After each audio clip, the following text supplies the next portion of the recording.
Namo tassa bhagavato arahato samma sambuddhassa. Namo tassa bhagavato arahato samma sambuddhassa. Namo tassa bhagavato arahato samma sambuddhassa.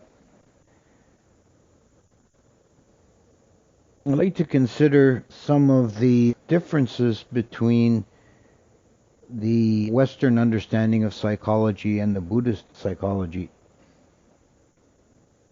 First of all, one thing that makes it a little bit complicated to talk about is that Western psychology is not one unified system of thought. There are many different schools and branches of it.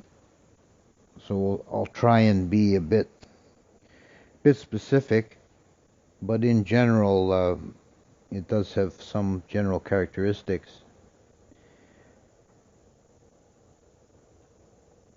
The Buddhist psychology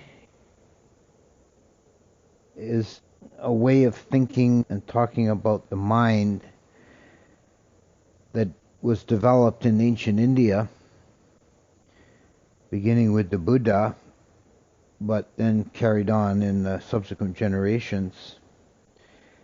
And the most detailed elaboration of that is the Abhidhamma system.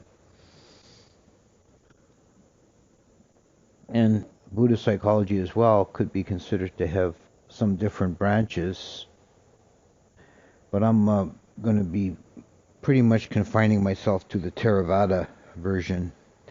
And in terms of the psychology, the differences between the schools of Buddhism may not be as great as in some other areas.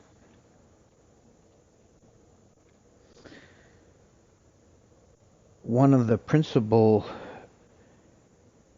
points of differentiation between the East and the West here is that Buddhist psychology, as found particularly in the Abhidhamma,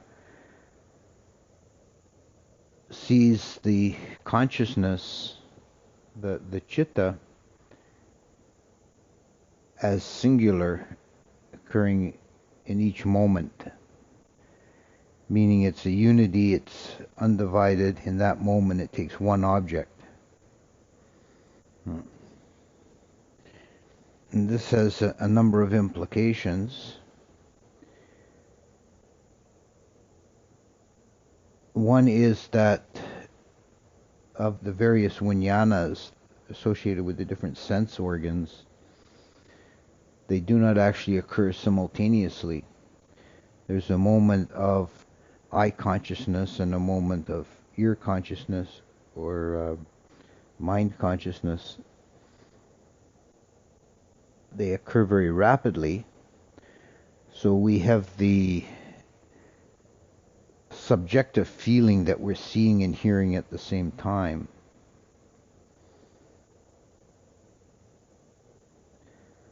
Sometimes in deeper states of meditation, in vipassana, one can get a glimpse of this. There can be a subjective effect of seeing consciousness as a series of moments. I liken this to a strobe light effect. It's like flashes of, instead of a steady stream, there's like momentary flashes of consciousness. That's also analogous in some way to when we say a computer is multitasking. You might have like 2 or 3 applications running simultaneously on the computer, but actually at the level of the central processor, it's only doing one thing at a time, but it's switching back and forth very quickly. And we can also see this in everyday life to some degree. If you're really focused on something through eye consciousness, say you're reading a book and you're really focused on it, you might not hear somebody calling your name at first. It may take a few tries because less mind moments are going to the ear consciousness. It's a more or less steady stream of eye consciousness.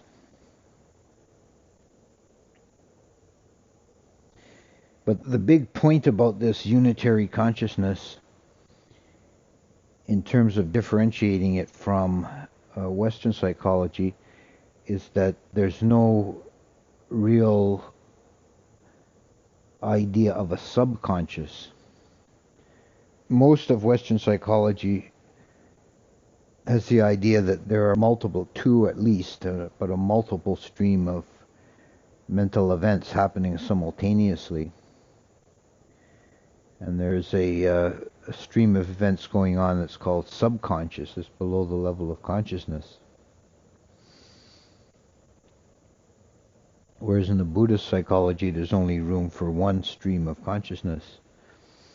What the Western psychologists would call a subconscious would be, in the Buddhist understanding, just be mental contents that are not conscious.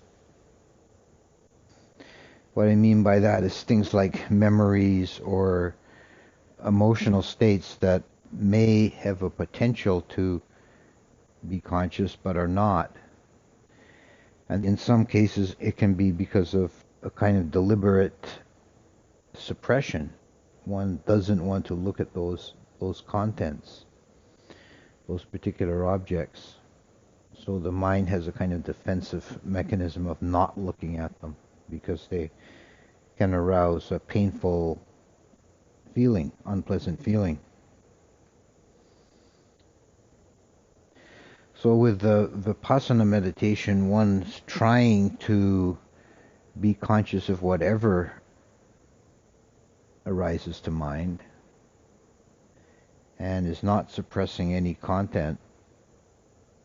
And this is ideally done when the mind is firmly established in equanimity, so that there is not a reaction to events or contents, to dhammas, phenomena that arise to the mind, but they're seen with this specific neutrality, tatra majjhatthata. This is simply as it is. The mind sees it and lets it go. So I've quoted before in some of my talks the saying that Vipassana is not psychoanalysis. Psychoanalysis is the idea that painful mental complexes, neuroses or psychoses, derive from events in one's life history that are pushed into the subconscious, that are not clearly seen, and they need to be examined and understood and put into context. And there's some validity in that as a therapy, but it's not Vipassana, it's not the approach of Vipassana, because the other saying that goes with that is Vipassana is about the process, not the content. So when contents arise to the mind, if one really has that Vipassana attitude of holding the object or seeing the object without grasping and without reacting, that also means without analysis. The object is just seen in its own nature as it is, just passing through, and it's not given any particular special validity. Not looking for anything special. Nothing is so trivial it can be ignored, and nothing is so important it needs to be held or made a special case of. This is just another object. And this has the effect of clearing the mind and freeing the mind. One isn't bound by these complexes, by these memories or mental contents. They're just seen as objects and passed on without identification.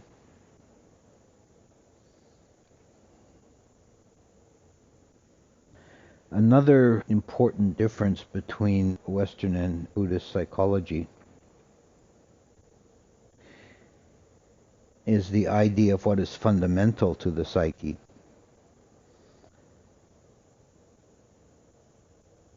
And here we have to differentiate somewhat between different Western schools. This is particularly relevant to any kind of psychology that's based on Freudian analysis of the mind.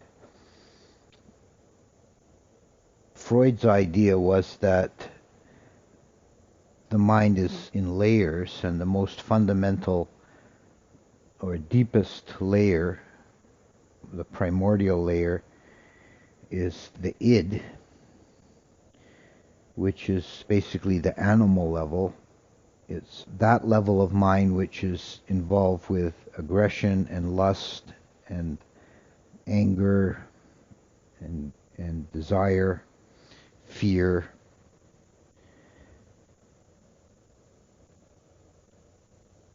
And the ego is the more conscious, deliberate aspect of mind, the organizing principle. It's the self being, it's the will and the intellect.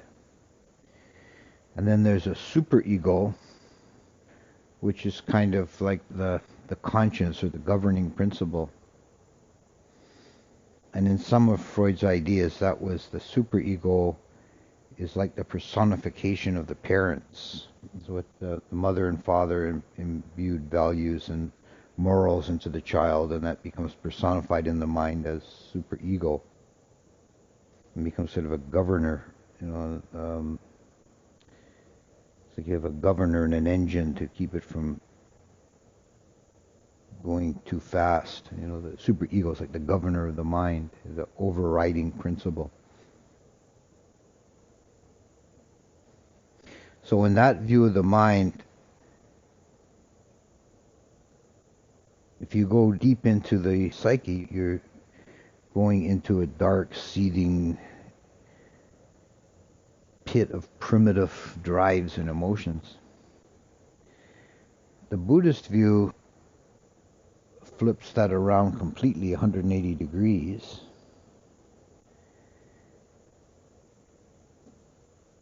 And sees that the defilements, the drives of aggression and lust and all the fear and all the rest of it are relatively superficial. They're the defilements of the purity of the unalloyed citta, the mind in its own nature, is said in Gudra Nikaya, is luminous.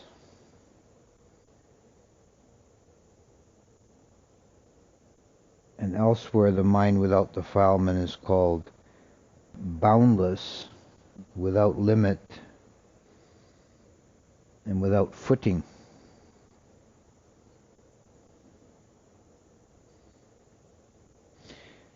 There's the image that's often found in Tibetan Buddhism of blue sky mind, that the pure mind is like the blue sky on a clear day, and the defilements are like clouds that obstruct the clear sky from being evident. But even on a dark, cloudy day, the blue sky is still present behind the clouds, even if it's not evident to a person on the ground.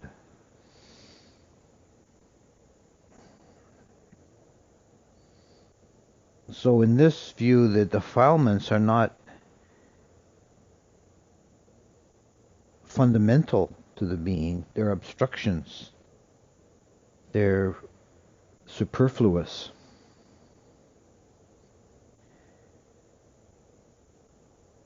And there are different schemas of purification of mind, and the clearing away of defilements, revealing a more fundamental or primordial layer. We can read the system of the four jhanas that way, or the system of the stages of insight in the four states of awakening. Both of these progressions can be described in terms of the falling away of defilements. allowing something that's more natural, more primordial to shine forth.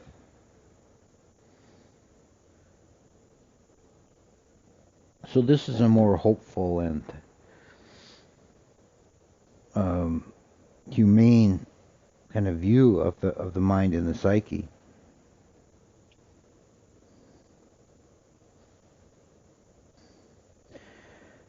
Another difference from many, if not most, of modern psychology and the Buddhist view is on the philosophical question of the nature of mind and what's called the mind-body problem.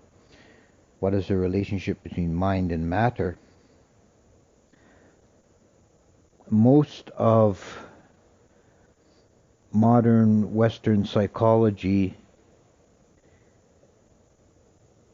is based on a materialist assumption that the mind is a secondary product of material causes.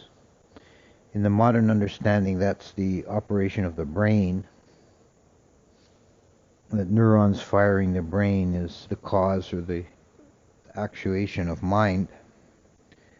So it's sometimes called an epiphenomena, meaning it's a secondary level phenomena from the actual base phenomena is the occurrence in the electrical signals in the brain. Buddhism is not materialistic. It doesn't give a primacy to matter. And this is seen in the often quoted first lines of the Dhammapada. Mind is the forerunner, mind is the chief. Mind comes before body like the ox before the cart. And in the Abhidhamma, mind is given a status in philosophical terms as an ontological primitive, meaning it's a fundamental reality on its own. It can't be reduced or explained in terms of other phenomena.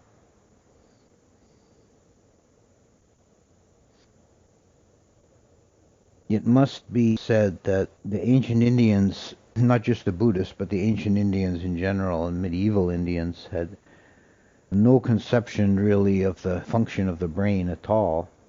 It was not understood whatsoever. There's a passage in the Visuddhimagga that now strikes us as somewhat comical. In the passage talking about the meditation on the parts of the body, each part of the body is described in terms of its shape and location and function. And the brain is described as being a kind of marrow that fills the skull, and that when you're sick with a cold or flu, it liquefies and drips out the nose. And they generally attributed thinking and mental processes to the heart.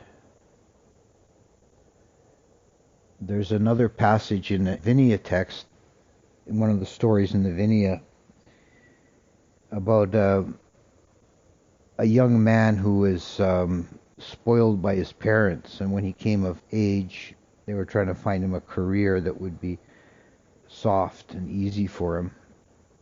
And they ended up getting him ordained as a monk, which turned out not to be as soft as they had thought, and he got into all kinds of difficulties, but that's another story. But when they were thinking about different careers for him, they went through a list of possible occupations. If we made him a farmer, he'd have to be outdoors in the hot sun, and the flies would be biting him, and that's no good. And they went through a whole list of things, and one of them was, we could make him an accountant in the king's counting house, but then he'd have to think very hard, and his chest would hurt. No? So there's the idea of the heart being the seat of the mind.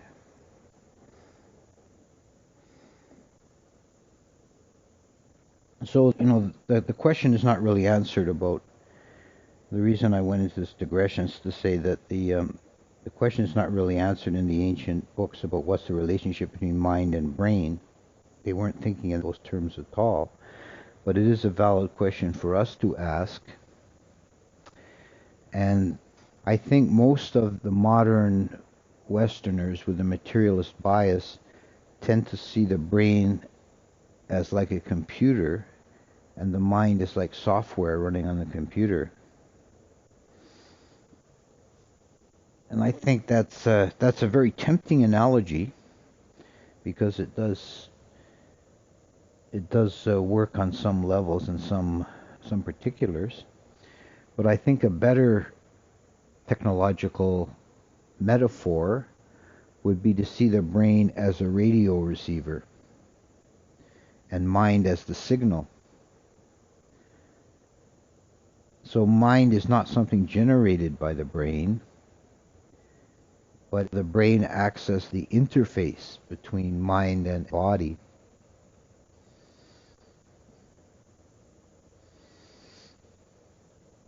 Now, one question the materialists are unable to really answer is how does consciousness work, the actual clear knowing.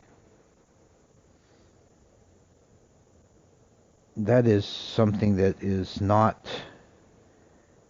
possible to reduce to an algorithm. If it was in any way generated by activity of the brain, it would have to be, at least in theory, susceptible to being reduced to an algorithm. But it's too immediate and simple and primitive. It's just simple, uncomplex act of knowing. There's no stepwise function to it. It's just being aware.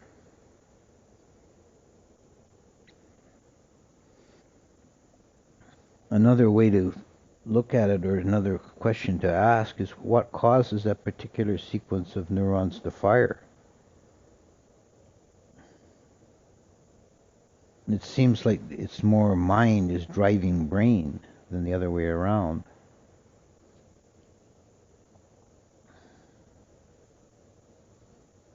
So this rejection of materialism, which in Buddhist time was called Uchedawada, this rejection of materialism also has other implications. One that's very central and important is on the goal. Freud himself said that the best his therapy could do was to bring a person to the state of ordinary misery, which is actually a beneficial thing for someone who's stuck in a state of extraordinary misery, especially painful state. Well, just get me up to the state of ordinary misery, and that's an improvement. But it is a pretty shoddy, limited goal overall. And Buddhism is not satisfied at all with ordinary misery. Ordinary misery's first noble truth.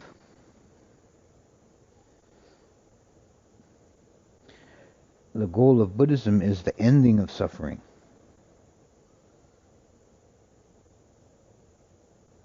So the goal is transcendent to samsaric existence, whereas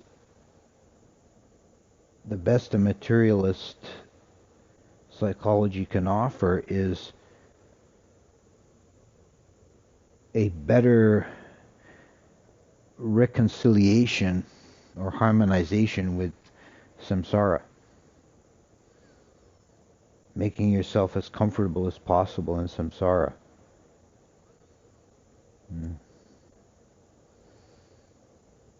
Which has been compared to rearranging the deck chairs on the Titanic. Or maybe a better analogy would be getting a comfier cushion for your chair on the Titanic.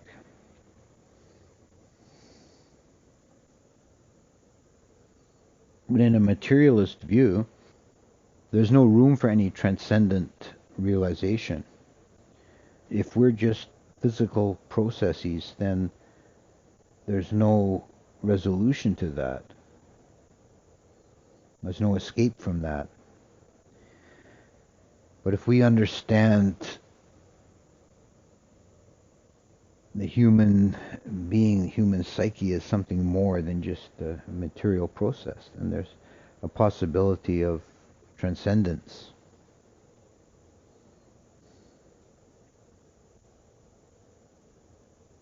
I saw in a book once written by a psychologist who I think was pretty much a Freudian.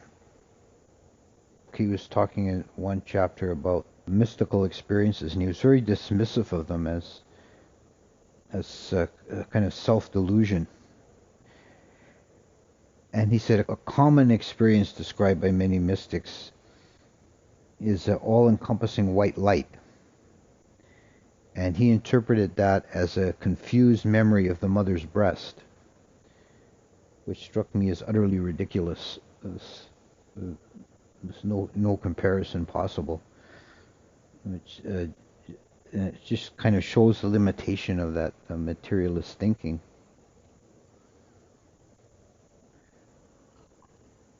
But as I said at the outset, Western psychology is not one unified system.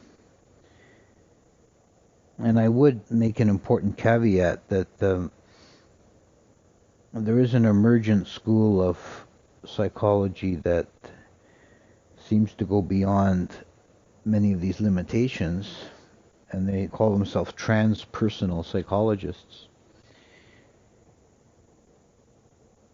And to a large degree, they're influenced by Buddhist thought. Certainly the most prolific writer, one of the leading exponents of that school, has been Ken Wilber. And I would recommend, he's an interesting read. He's got a very encyclopedic mind, and he has the ability to compare and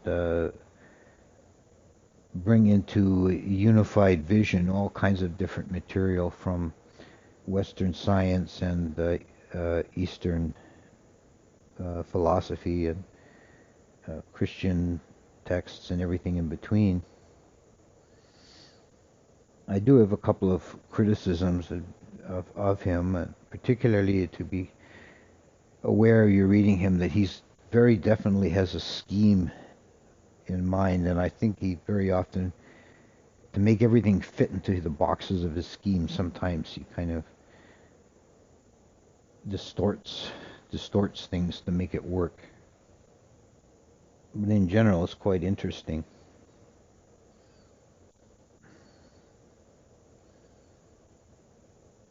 One of his insights, one of his ideas, is that all these different schools or systems are appropriate and they work at their own level. And they're unable to conceive of any level higher than themselves.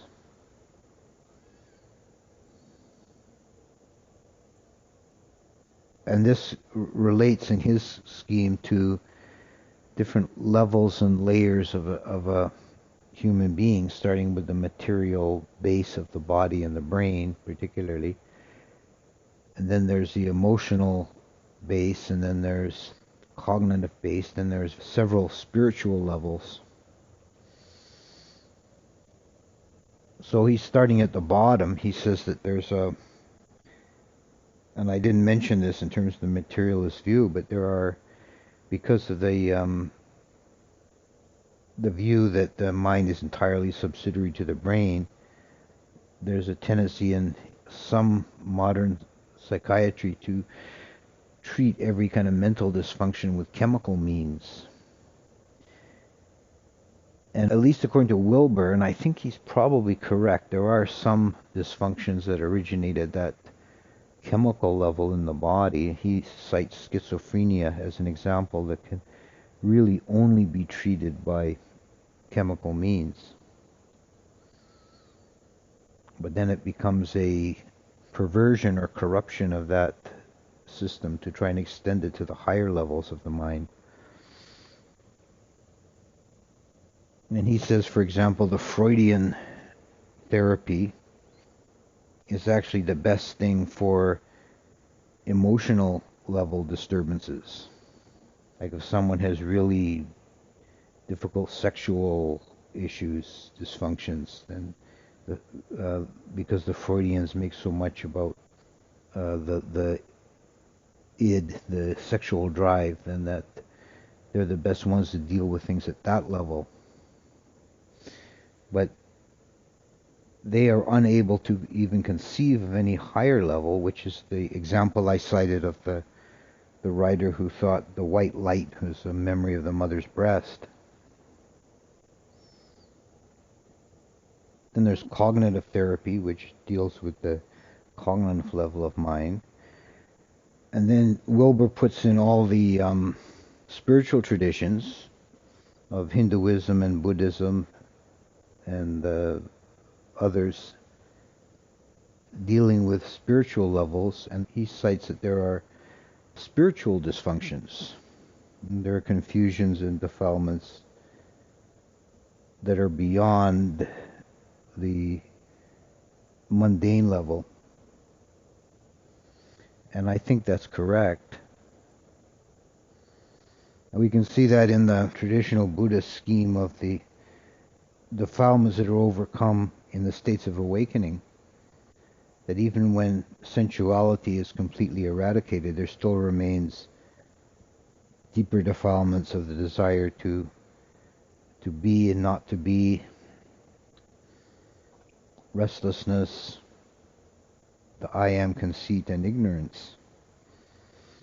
These we call spiritual dysfunctions.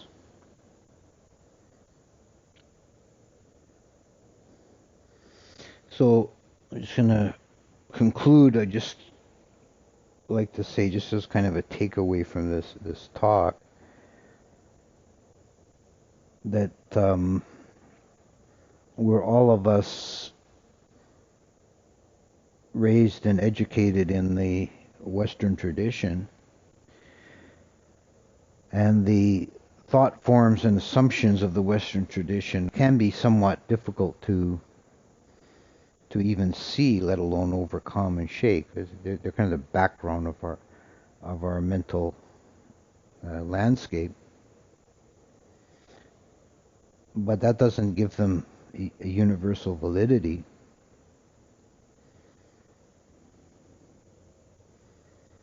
People raised in a Buddhist culture, like the people I knew from Thailand, they don't start with those assumptions. For them, karma and rebirth are natural assumptions, part of their mental background. It's not something they have to really think about or wrestle with. It's just present. It's just there. And other people have different assumptions. But just because it's your basic background, that doesn't give it a necessary validity. It's to be examined and considered for what it's worth, just like everything else. Yeah.